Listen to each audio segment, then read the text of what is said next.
Bismillahirrahmanirrahim. My name is Dr. Rafi Raza. I'm a class of 1991, and today's topic is chest X-ray interpretation. Our goal will to cover anatomy, technique, and systematic review, and going over some common chest X-ray pathologies. Regarding anatomy, if you can see lobar anatomy, there are overlap of an upper and lower lobe. They are not only upper and lower lobe, they are kind of anterior and posterior, mainly on the left side. On the right side, there's a less overlobe, but if you're seeing on any pathology on a PA or lateral view, usually it's difficult to know if it's involving upper or lower lobe, if it's in the middle of the chest. The relevant anatomy on the segmental side is, remember always that diaphragms are predominantly formed by the lower lobe, anterior and lateral segments. Medial lobe of the heart is formed by the medial segment. Same diaphragm on the left side, and the lingular lobes form the left heart border. On a PA X-ray anatomy, important always check if trachea is centrally located or not.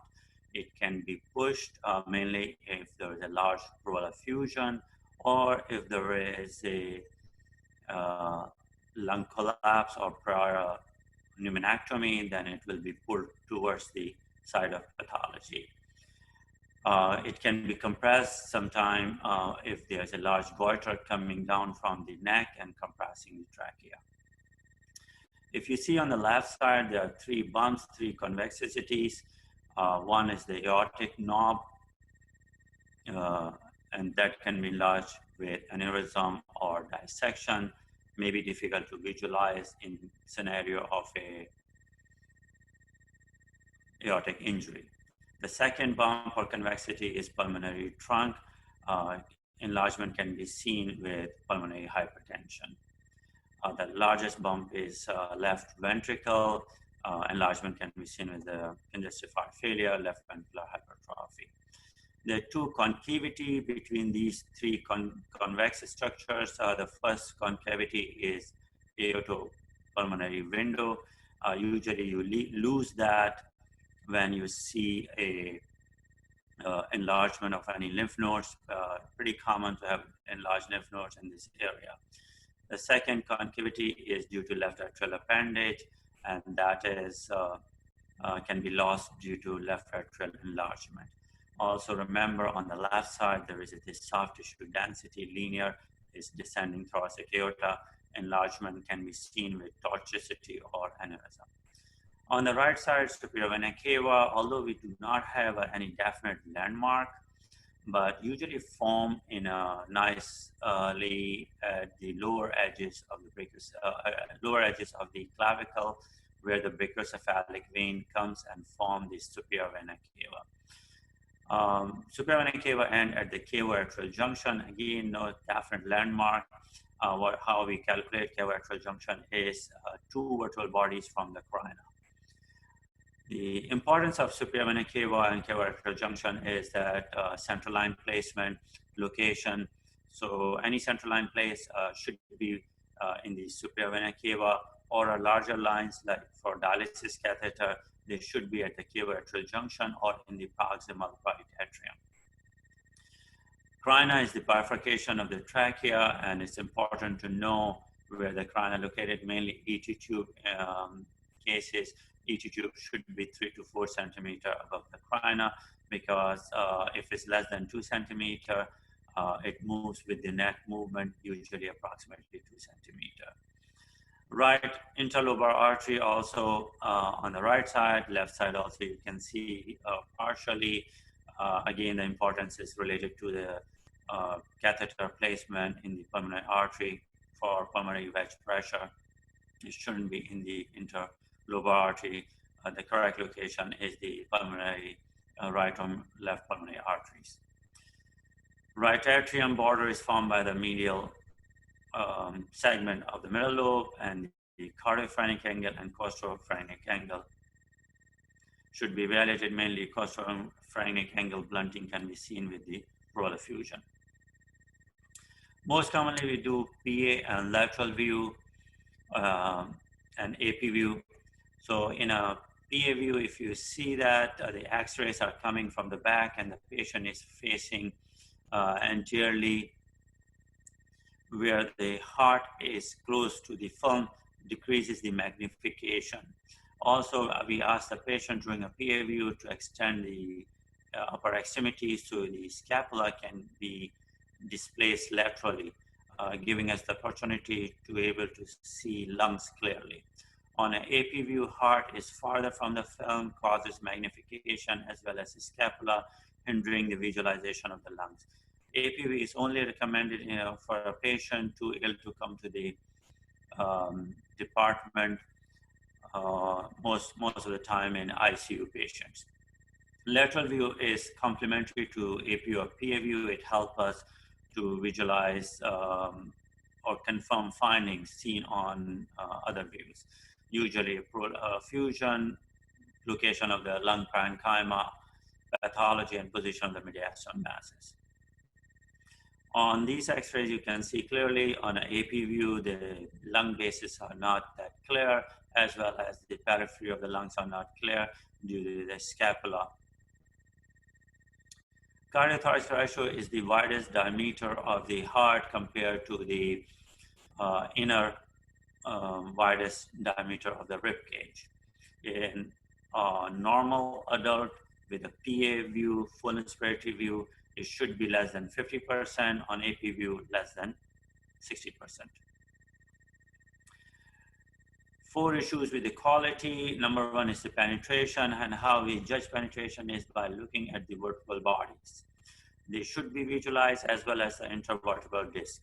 The second way to check penetration is to visualize left hemidiaphragm and see this left hemidiaphragm border going up to the left edge of the vertebral body.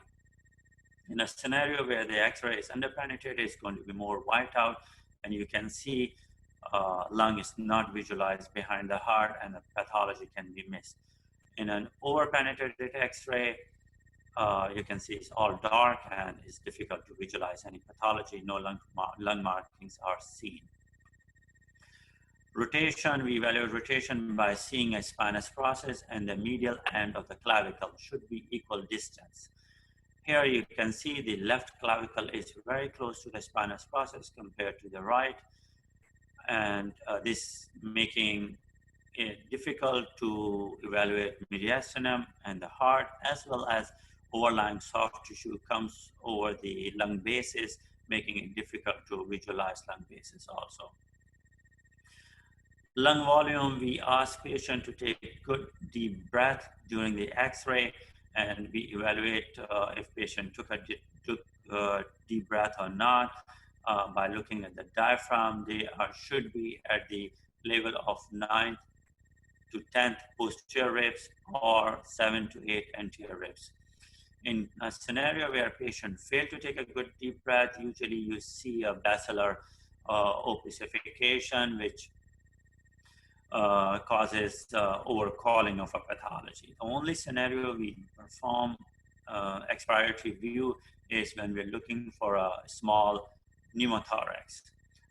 It helps us to visualize small pneumothorax better with expiratory view. Motion artifacts a big problem with younger population, and it makes the X-ray fuzzy, and any foreign body obscure portion of the lungs, also be in mind that we can miss pathology in that scenario. There's different way to review an X-ray. Some people go from inside to outside or outside to inside.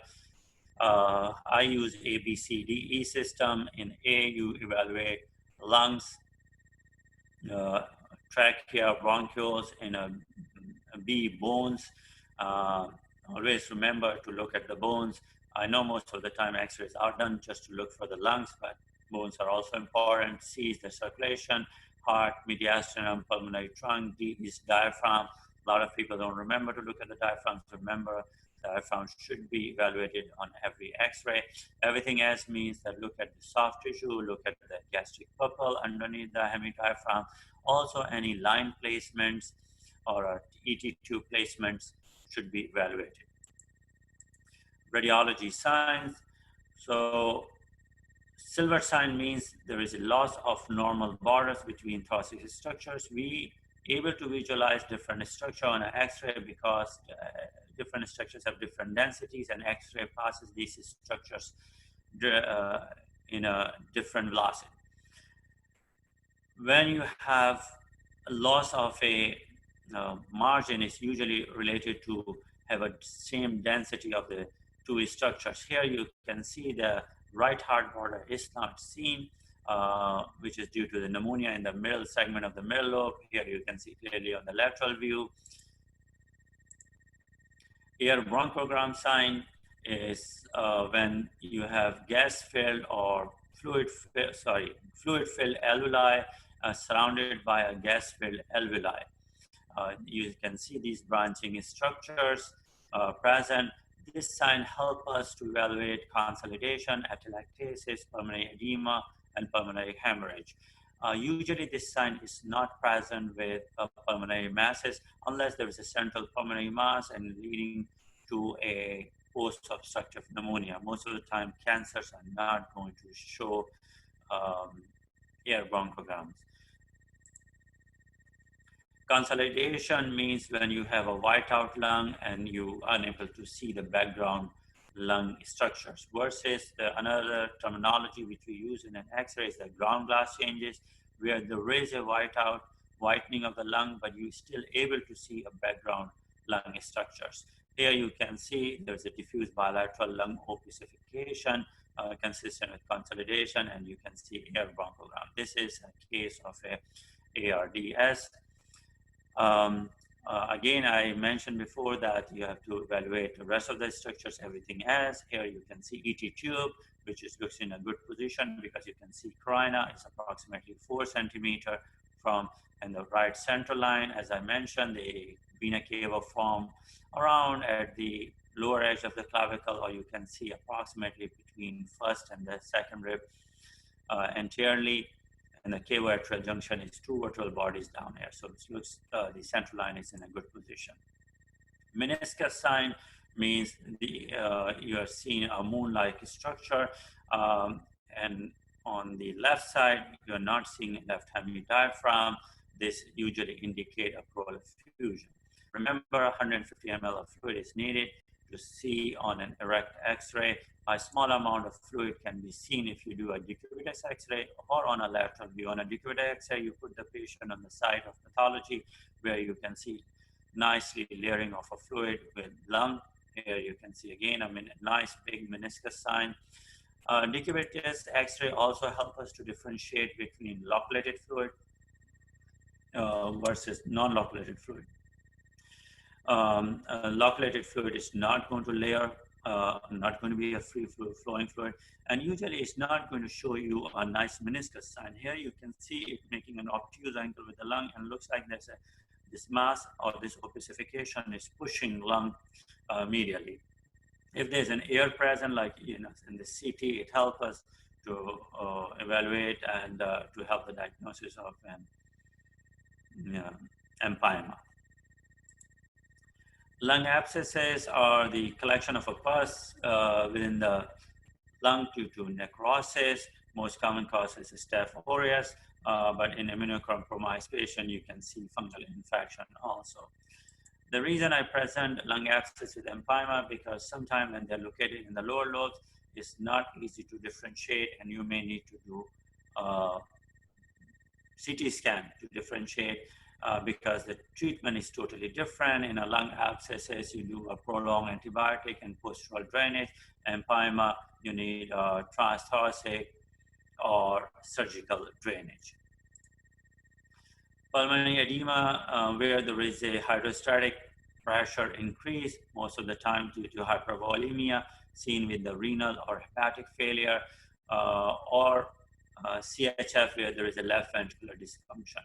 The other pathophysiology is increased permeability, usually seen in severe septic conditions, and it's called acute respiratory distress syndrome.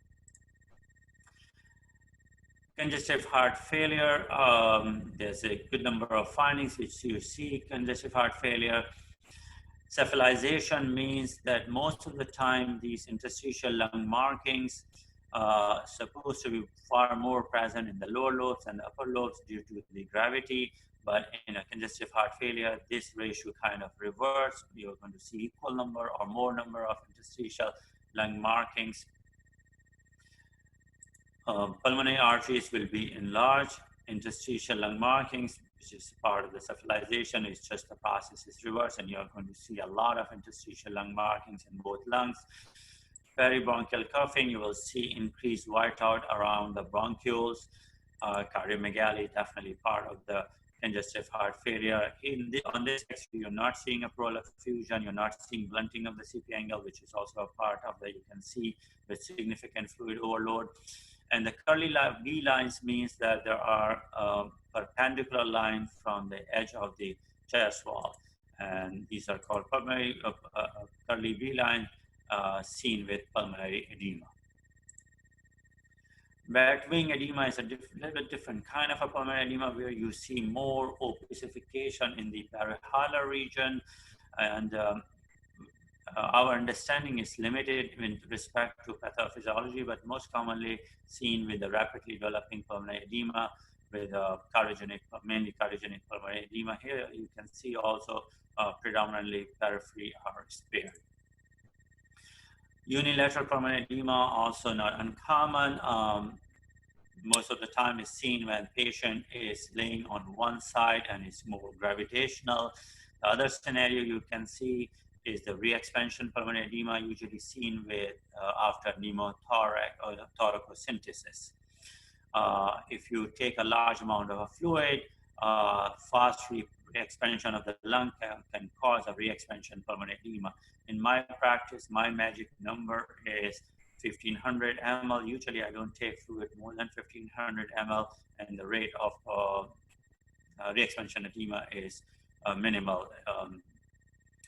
The other relevant cause is that if you're seeing a right upper lobe pulmonary edema, usually seen with mitral valve regurgitation. Pneumonia, which is most common cause of request for a chest X-ray, is an airspace filled with microorganisms. Lobar or bronchopneumonia is the most common one, caused by the staphylococcus. Usually you will see patchy areas of lung opacification in the more central or medial location. With respect to lobar pneumonia, which is usually caused by the pneumococcal, and most of the time is start with the periphery and then involve the whole lobe. Interstitial pneumonia, as indicated, you will see interstitial thickening, most of the time seen with the viral infection. Another question arises that you see interstitial thickening also in the pulmonary edema and in the viral infection, and also in the chronic lung changes. How to differentiate? Most of the time in chronic lung changes, these interstitial thickening will be sharp line, versus in the viral infection versus in the pulmonary edema, they are going to be more fuzzy lines, fuzzy or thickened lines, and definitely pulmonary edema and the viral infection should be differentiated on the clinical grounds.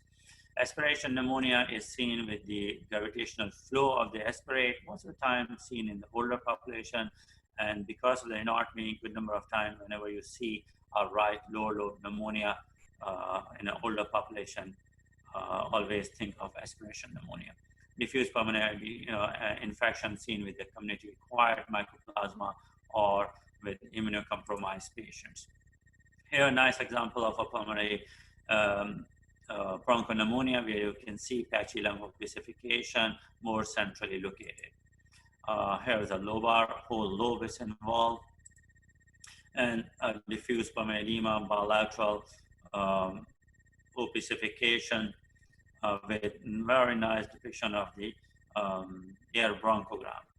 Other thing, if you note, ET tube, which is again looks like pretty good distance from the corona, and here is the feeding tube going. In the feeding tube, there is usually a side hole you see, and that side hole should be below this diaphragm. Here is difficult to see on this X-ray. This 30-year-old female with cough and low-grade fever. If you see here, these are some patchy lung opacification, but if you notice one thing, they are definitely multiple, but some of the opacification are kind of peripheral located. The CT was done, and you can see also on the CT, good number of opacification are periphery. Whenever you see this pattern, the differential diagnosis is significantly narrowed. It's usually seen with eosinophilic pneumonia, pulmonary infarction, organizing pneumonia, and unusual interstitial pneumonitis. Usually when you see this type of a CT, it's a very easy, shorter differential diagnosis, because interstitial pneumonitis, you see small cystic, or we call it honeycombing, and mainly located at the lung bases, and a lot of interstitial, chronic interstitial lung markings. Pulmonary infarctions are usually not that multiple. They're usually one or two triangular shaped opacification associated with pulmonary embolism.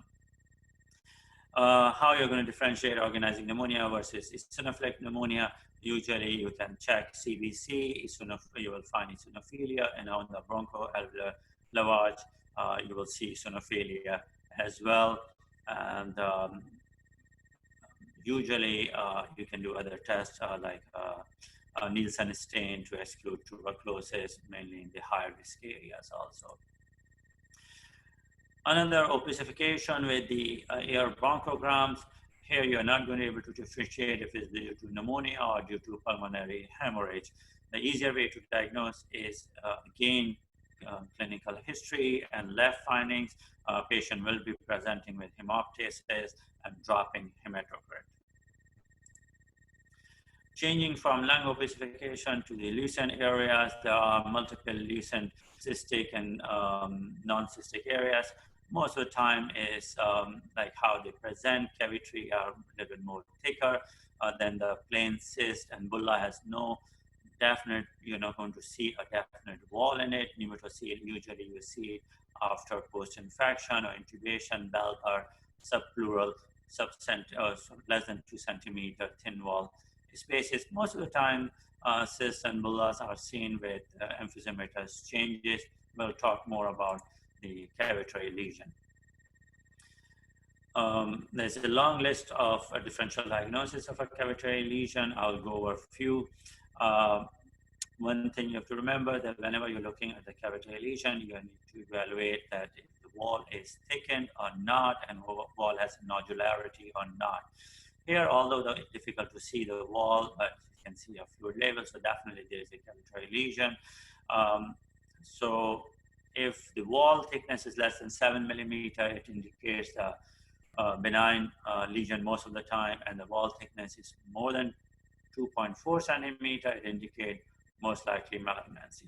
But look at the nodularity also. This is a case of a squamous cell carcinoma. Squamous cell carcinoma are famous for giving cavitary lesion. Other lung cancer, usually they don't give cavitary lesions.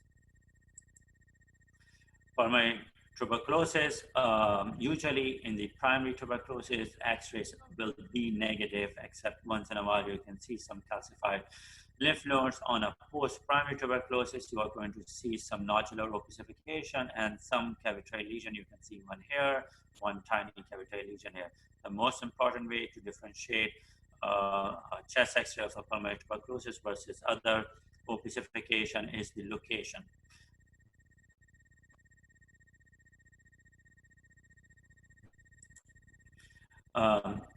And the location is the upper lobes, apical and posterior segment, and the superior segment of the lower lobes. When you have a pathology in these regions, always suspect pulmonary tuberculosis. Here you can see nicely involvement of the posterior segment of the left upper lobe. And it's good to have a lateral view because that's going to help you to locate these lesions.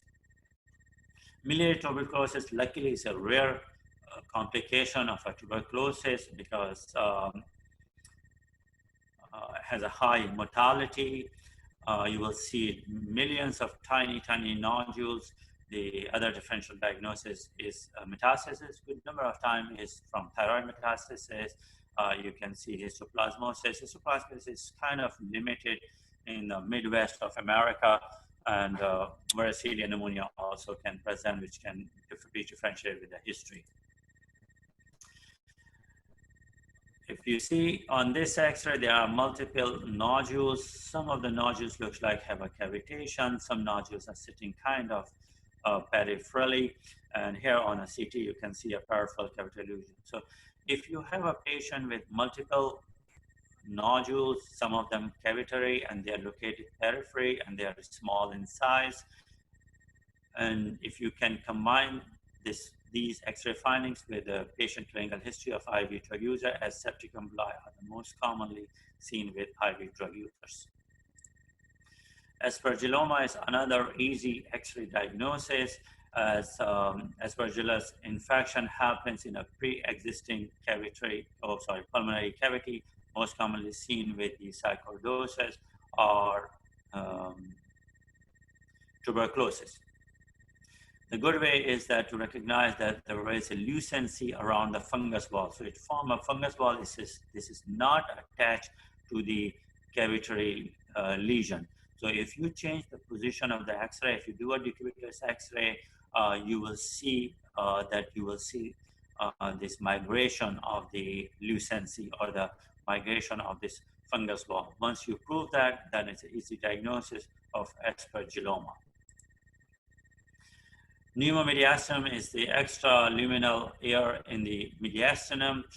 You can see some air outside in the cardiac region, and this air tracking up high into the neck. The other important thing, if you remember, we said that evaluate diaphragm, and here you see the diaphragm is stopping. It's not stopping actually at the left vertebral body, but it's continuing. It's called the continuous diaphragm sign, seen with pneumomediastinum. The most important question whenever you see this X-ray is to ask if patient had any recent surgery, mainly abdominal surgery, laparoscopic surgery, where they insufflate the patient with the air, and which can migrate into the mediastinum. If there's no recent history, then consider penetrating trauma, blunt trauma, or in my practice, I see a good number of esophageal perforation.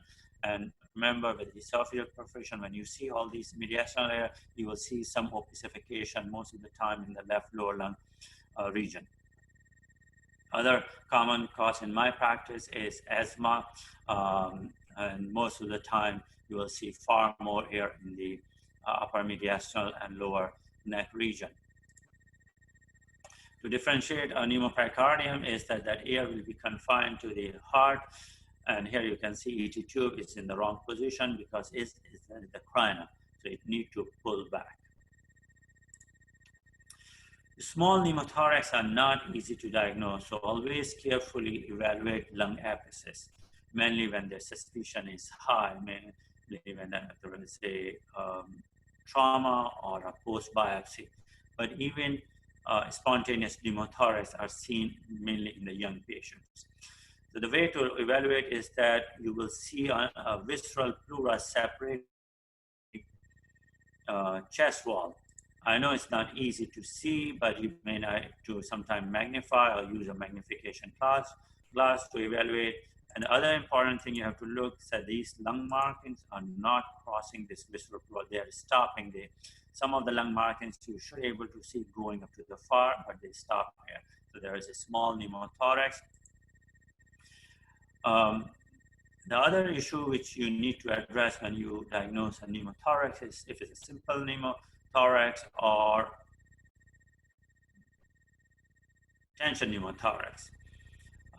If you see there is a large pneumothorax on the left side and the whole lung is collapsed, but there's no significant mediastinal shift, or even the heart looks in the proper position. So this is not an emergency, even though this is a very large pneumothorax. In comparison, this patient, you are seeing there is a complete deviation of the mediastinum and the heart. And this is a medical emergency. Usually you need a 14 to 16 gauge needle, should be placed between the second intercostal space to release this pressure, because what it's doing is that it's preventing the venous flow from the superior and inferior vena cava into the heart, and it will soon lead to the circulatory failure. Here you see there is a feeding tube going, and again, this is kind of at the level of the diaphragm. This is not in the right place, and this is a special kind of a feeding tube which should be placed in the duodenum. Second important thing, when you're looking at it, there is an ear, free ear under the hemidiaphragm. Sometimes difficult to visualize or differentiate if this is a free ear or this is a bowel ear. In that scenario, you can do a decubitus X-ray to differentiate a free ear versus ear within the bowel lobes. This is a case of a pneumoperitoneum. The number one question you have to ask in a pneumoperitoneum scenario is that if this patient had a recent surgery, because that's the most common cause of a pneumoperitoneum. Lobar lung collapse. Most common causes are the foreign body, mucus plug, or mural causes are the lung cancer or any mass pressing from outside can cause a lobar collapse. The most important X-ray feature is the migration of the fissure. Remember, always and whenever you're looking mainly the lateral view, look at this. This is a minor fissure, and this is the location for the major fissure. A little bit not clearly seen, not easy to see or project on an X-ray, but when a good quality X-ray should be able to see. On an AP view, most of the time you don't see a major fissure. The only fissure you can see is the minor fissure. Quickly, we go over some cases of lung collapse. Here you see there is a definitely volume loss. There's a triangular opacity. And the other thing, what we call it, a golden S sign, kind of an S forming. And this is a case of a right upper collapse. There's a triangular opacity up high. And again, you see there's a feeding tube which appears at the level of the diaphragm, not in the right position. On this X-ray, you see there is a volume loss. There is some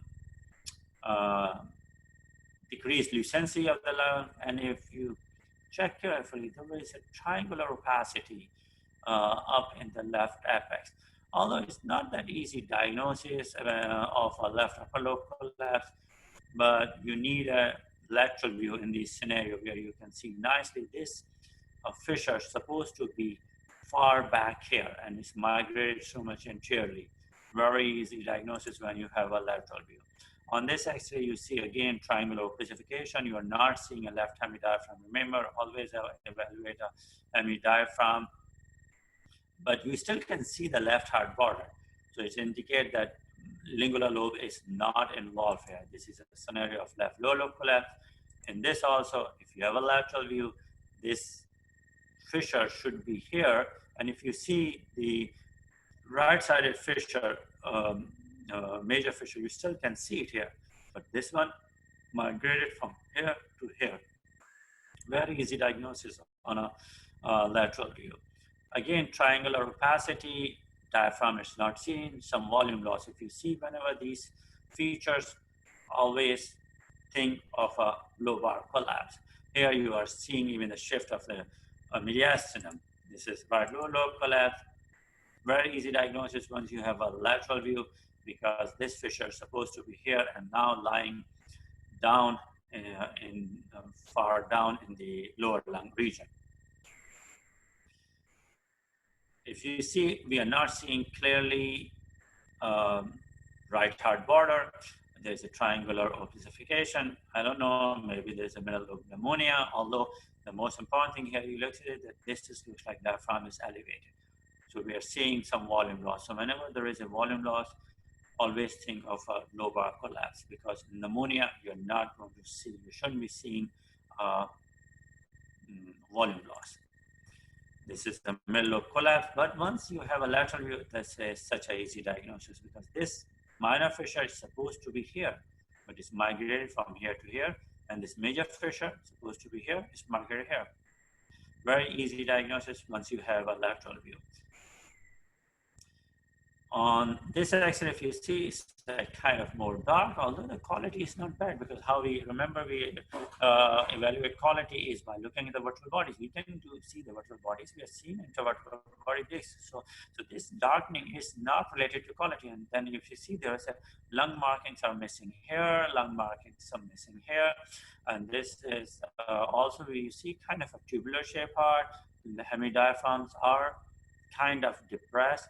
This is a emphysema, hyperinflated lungs, destruction of the lungs, alveoli, easy diagnosis. Most of the time, you don't need an X-ray to diagnose emphysema.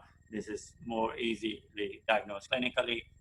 The other differential diagnosis whenever you are seeing is lymphangioliomyomatosis and pulmonary Langerhans cell histiocytosis. Most time in the younger population, lymphangioliomyomatosis are seen in younger female with a tiny cyst. You're not going to see this big bullous disease. And also Langerhans cell histiocytosis, you're going to see small cystic lesions. We stopped seeing any significant bronchiectasis because of the better treatment available nowadays. But on an X-ray, you will see all these kind of, you can see a nodular looking, some tapering looking areas going. Some people call it like a bunch of grapes also.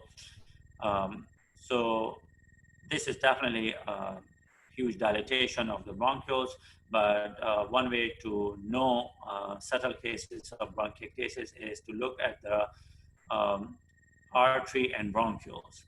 In a normal patient, the adjacent artery should be larger than the bronchiole. If this relationship gets reversed, then you can suspect bronchiectasis, unless patient has a pulmonary hypertension where the pulmonary artery will be enlarged also. Most of the time, whenever we're looking at the CT scan, we look at this relationship easily.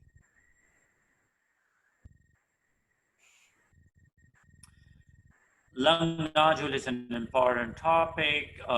You see anything which is less than 3 centimeter is called nodule. Anything bigger than 3 centimeter is lung mass. Benign causes are the infectious granuloma and hematoma, and malignancies are adeno and squamous cell carcinoma. The important thing is the nodule size. If the nodule is between 4 and 8 millimeter, then you can do a follow-up. But first you need always do a CT scan, because CT scan can evaluate nodule much better and in detail. Any nodule which is more than 8 millimeter need to be further evaluated with a PET scan or a biopsy. Biopsy, depending on the location of the nodule. If it's close to the chest wall, you can do a transthoracic biopsy. If it's close to the hilum, then you can do a transbronchial biopsy.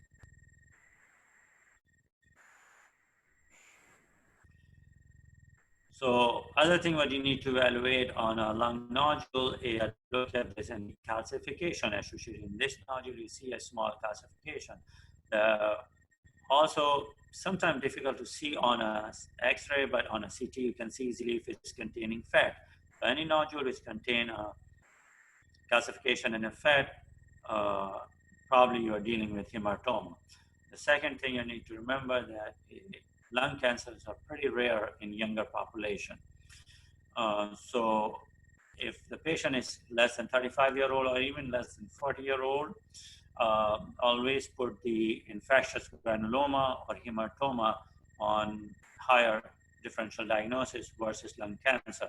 It doesn't mean that you shouldn't evaluate these cases, and because you don't want to miss a lung cancer. Most of the time you end up doing a biopsy, but most of the time you will find fungal infections or other gram-negative disease, which can present easily as a nodule. I have a several cases, and last week one case of a cryptococcus infection presenting as a lung nodule.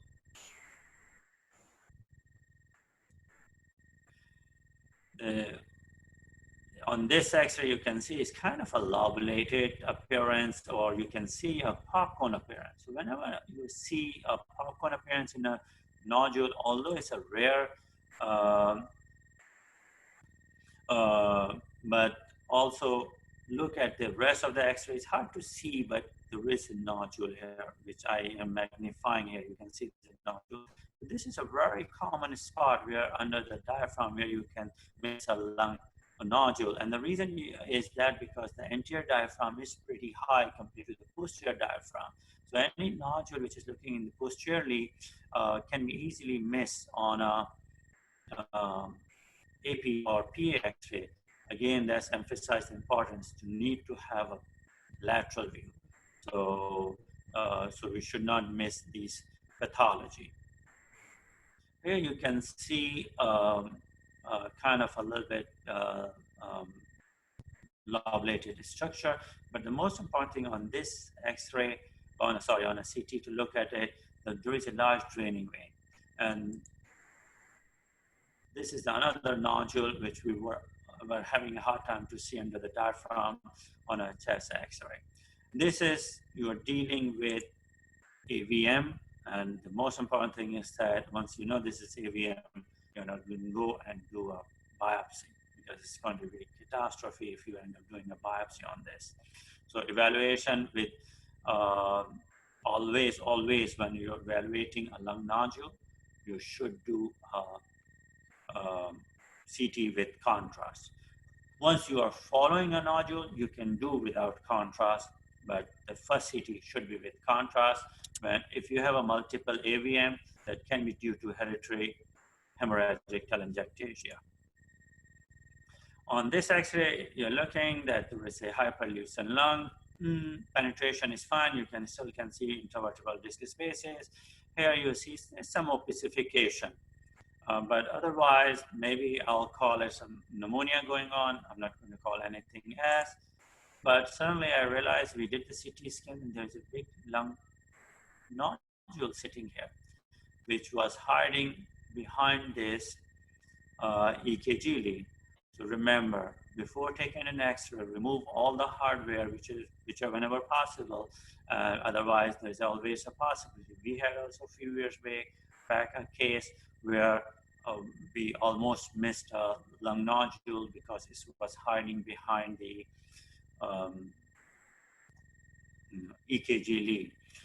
Second thing, also again emphasize having a lateral view. If we had a lateral view on this is an AP view, portable X-ray, we wouldn't have missed this lesion.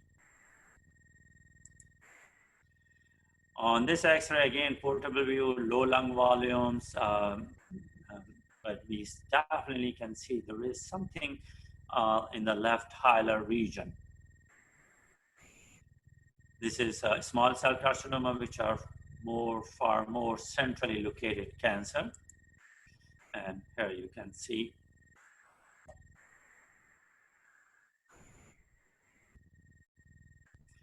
on this X-ray, we see some hyperlucent lungs. Quality is not bad. You can see the vertebral bodies in intervertebral disc.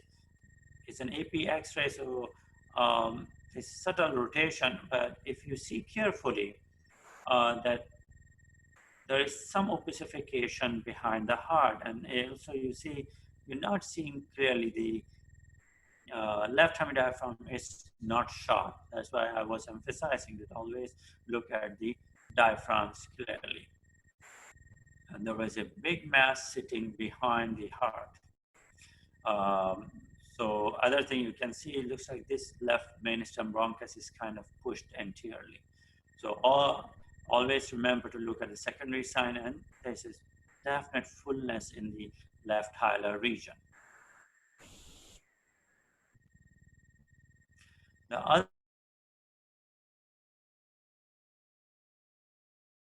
carefully, there is a lucent area in the bone. And then if you look carefully, there's a loosened area in the scapula.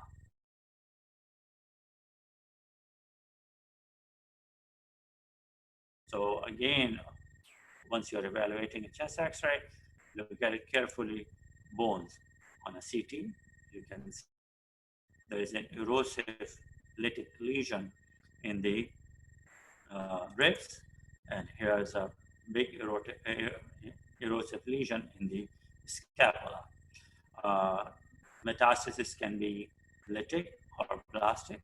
Usually plastic metastasis you see with the prostate, and the lytic and plastic metastasis can be seen with lung and breast carcinoma. Pure lytic metastasis is usually seen with thyroid or renal metastasis. Here you can see a significantly enlarged aortic knob.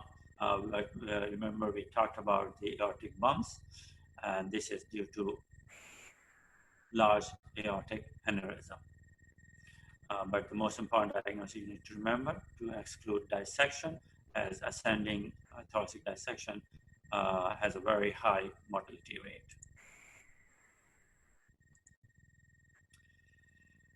On this X-ray, heart is definitely enlarged, and you're not seeing much lung behind it. And if you see, it kind of looks like a pear-shaped heart, and that's usually seen with pericardial effusion. And if you see behind these, you can see that pulmonary arteries are going behind it. Usually when you're dealing with the cardiomegaly, pulmonary arteries are also pushed with the heart. So that's how you can able to differentiate. On a lateral view, if you look carefully, there is a loosened area anteriorly, and then the second loosened area, and in between there's a white area. That's called Oreo cookie sign. Usually there is a pericardial fat, and there is a retrosternal fat, and which are separated by a fluid. So if you have a lateral view, always look for this sign. On this X-ray, you see definitely big masses on the both sides of the distal trachea, as well as you see all these lung opacities, which looks like more of the lines going around it. But one more important thing you notice that they are predominantly in the upper lobes. Whenever you have these features, easy diagnosis of a sarcoidosis. On a CT scan, if you have it, you can see a perilymphatic micronodules. Whenever you have that, it's pretty easy diagnosis, and mainly when they're involving upper lobes. It's kind of becoming rare and rare because of the better treatment of HIV patients. We don't see any more pneumatoceles on pneumocystitis, but we still see once in a while lung opacification. Most important thing, if you see the periphery of the lung is spared, more middle lobe and the central lobes are involved, usually a diffuse process, and whenever you combine with the correct history, easy diagnosis of pneumocystitis Jovaci. We are not going to end now because this is going on a COVID-19. Usually in the early stages, X-rays will be negative, but you can see some patch area of opacification. You can see some peripheral lung opacification, although difficult to differentiate between any pneumonia versus COVID-19, but when you see peripheral opacification, is usually a narrow diagnosis. The other peripheral opacification, as mentioned, can be seen with isophlenic pneumonia or cryptogenic organizing pneumonia, and the case was shown on the previous study. Thanks a lot. I hope you will enjoy this lecture.